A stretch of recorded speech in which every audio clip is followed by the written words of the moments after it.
Hey guys, good evening. So, my topic for today is inclusive design. It's basically when we create designs or products that is for everyone with any disability or anything that doesn't let them interact with the product or design like how we want them to interact with. So, there are two types of inclusive design. That's one, accessibility design and universal design. So accessibility is when you have an option to customize your user interface. So that's mainly to do with like technology stuff. And universal design is when a company or a product designer designs a specific thing to be accessed by everyone. So in that you have no options to like customize the design.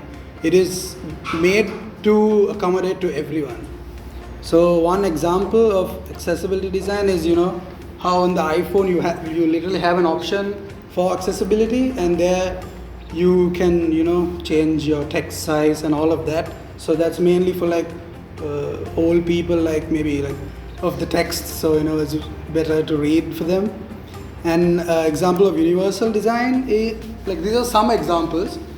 So staircases where you can normally walk, and also there's space for someone with a wheelchair, and that also so this is few examples.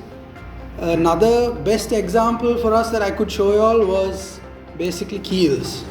So, I have to talk about keels, so they're literally good at everything. So here, except for their logo and the colors, another main thing that all of their branches have in common is the entrance. Most of the Keel's branch entrances are flat, so it accommodates anyone, anyone with a wheelchair or with any disability to walk in.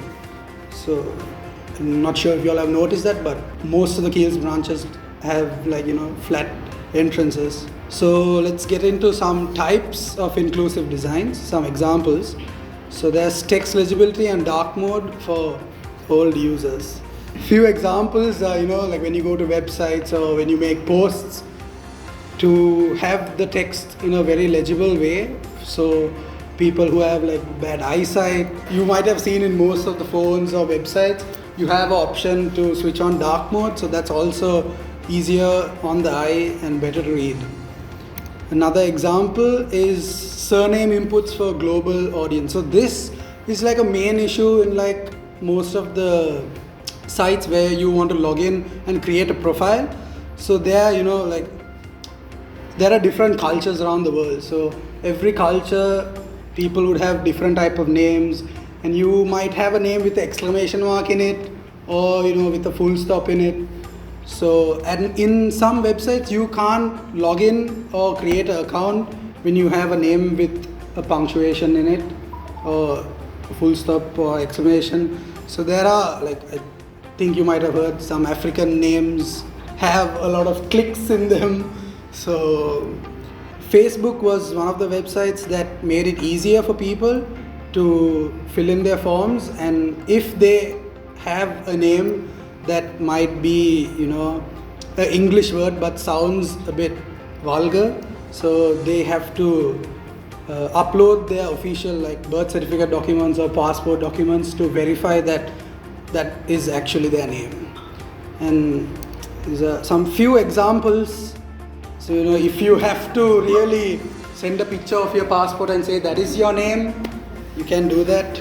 Another example is a variety of demographic identifiers. These are for people of all genders, so all genders or also their sexuality. So Tinder has this. Tinder is one of the websites that allow users to choose their gender or sexuality in this. So you can see all the examples there. So having this level of options for your users will be very helpful, and they will also feel better about it. So the last example is diverse illustrations. So long before, like not long before actually, like not pretty long. So minimal design was like a very important topic, and it was being used a lot. But then in some areas when designs got too minimalistic, and like on the left side you can see the design here, so people started doing doodles and illustrations with just outlines. But then some people felt neglected because when it's just like that, it really looks like a white person. And after that, companies started to realize like they're supposed to be a bit more open and cater to all around the world. And then they started making designs like this with characters of all colors. So yeah, in conclusion, design can look different to different people. What may not seem exclusive or insensitive to you can be incredibly offensive to another person. So prioritize inclusive research practices. So when you're testing your own designs or making a post, just think if anybody would feel bad, or if anybody could have a problem looking at the post or reading it, because there might be colorblind people out there like who might not be able to read a post with the colors you've used in it. So that's one example.